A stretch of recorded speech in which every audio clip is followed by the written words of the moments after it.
50 cosas que hay que saber sobre ética, por Ben Dupré. El relativismo.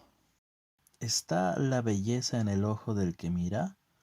Sin duda la pregunta más familiar en el campo de la estética es si los valores estéticos como la belleza son propiedades reales, inherentes, objetivas, de las cosas a las que se adscriben, o si bien tales valores están inextricablemente ligados, o dependen de los juicios y actitudes de los humanos que hacen la valoración. En pocas palabras, la hipótesis del relativismo moral es que la segunda respuesta es la correcta y que lo que funciona para la estética lo hace también para la ética. Hasta cierto punto, la propuesta relativista consiste en que tratamos los juicios morales como si fueran estéticos. Si uno dice que le gustan las ostras y a mí no, estamos de acuerdo en discrepar. En tal caso, no tiene sentido decir que uno de nosotros está equivocado o bien que tiene razón. Y me resultaría absurdo intentar convencer a la otra persona de que no deberían gustarle las ostras, o bien al revés.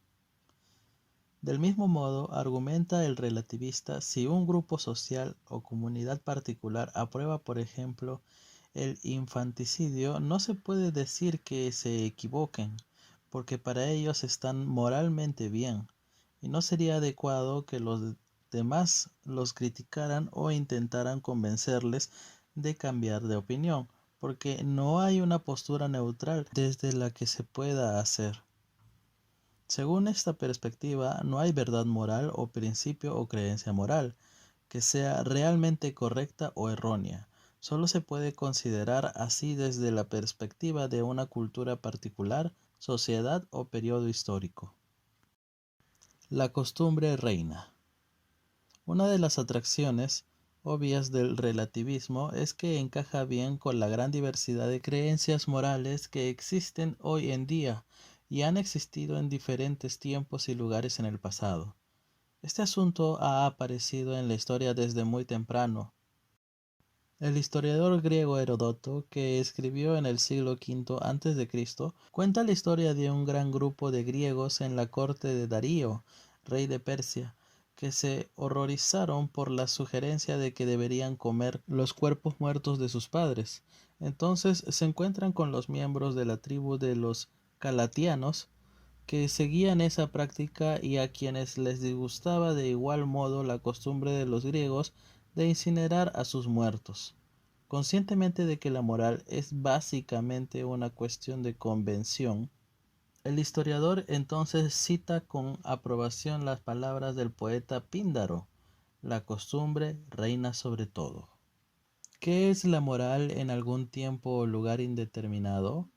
Es lo que acepta la mayoría entonces y allí, y lo inmoral es lo que no les gusta. Alfred North Whitehead, filósofo inglés en 1941. Disentir en estar de acuerdo en disentir. Uno de los problemas del trato relativista de los juicios morales como si fueran estéticos es que parece descartar cualquier desacuerdo en cuanto a valores morales. No parece tener sentido discutir sobre las ventajas o desventajas de comer ostras o cometer infanticidio.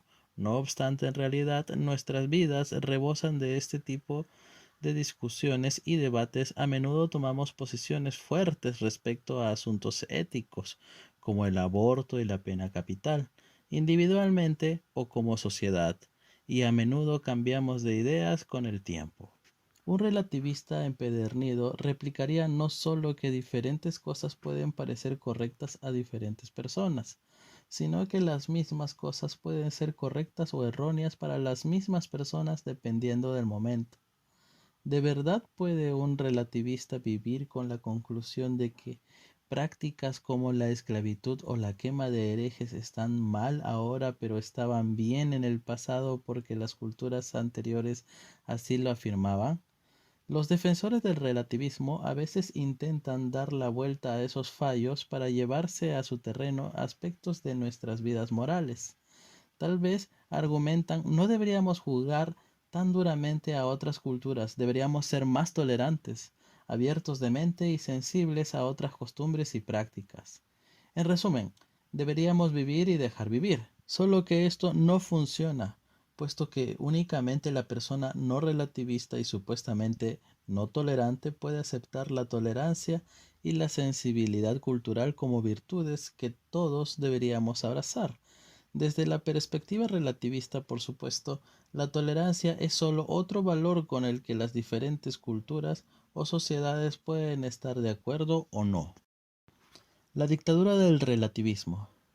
La ideología opuesta al relativismo es el absolutismo, que defiende que hay ciertos principios morales que nunca deberían violarse y que ciertas acciones siempre están mal.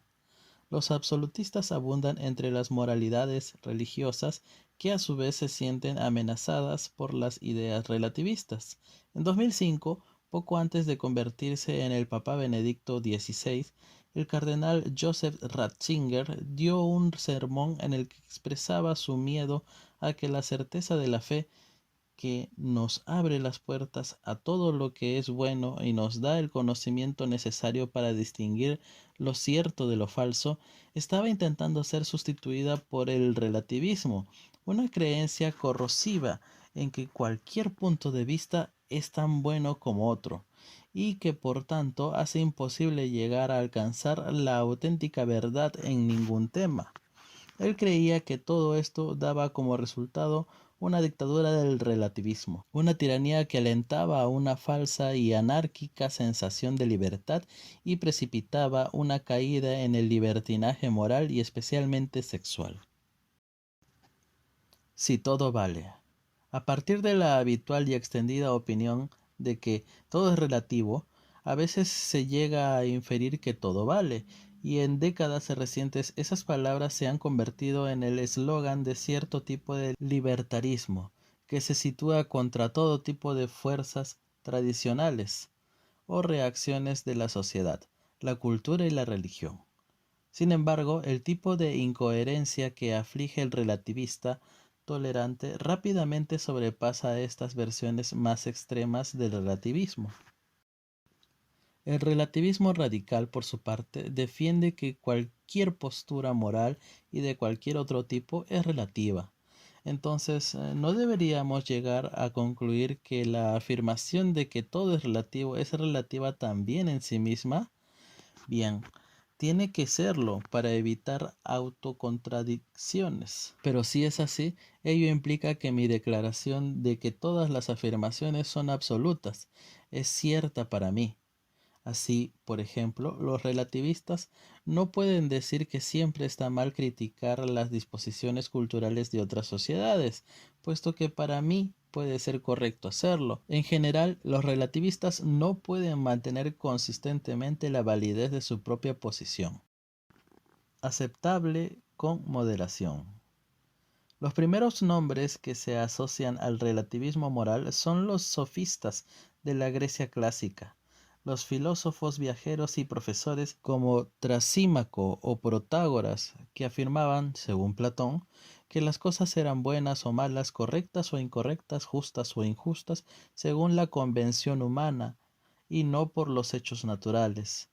Las inconsistencias del relativismo de Protágoras se exponen con destreza en los diálogos platónicos protagonizados por Sócrates, pero de hecho, Protágoras parece que adoptó una posición moderada y que llegó a argumentar que debía haber unas reglas inamovibles, es decir, basadas en la convención, que aseguraran que la sociedad pudiera funcionar tolerablemente. La postura de Protágoras implica el reconocimiento de que tenemos que estar de acuerdo en algo, tener una base común, para vivir juntos como seres sociales. Precisamente, el relativismo radical socava esa base común. Sin embargo, en realidad, como ha demostrado la antropología, aunque puede haber diferencias innumerables en los detalles, todas las culturas pasadas y presentes comparten virtualmente muchos de los valores básicos.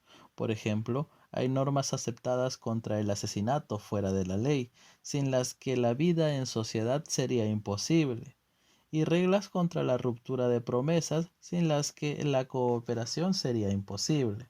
Una dosis comedida de relativismo, por tanto, podría ser un sano correctivo al aislamiento cultural o al fanatismo. En dosis grandes, no obstante, es tóxico, puesto que conduce a algo muy cercano al nihilismo moral.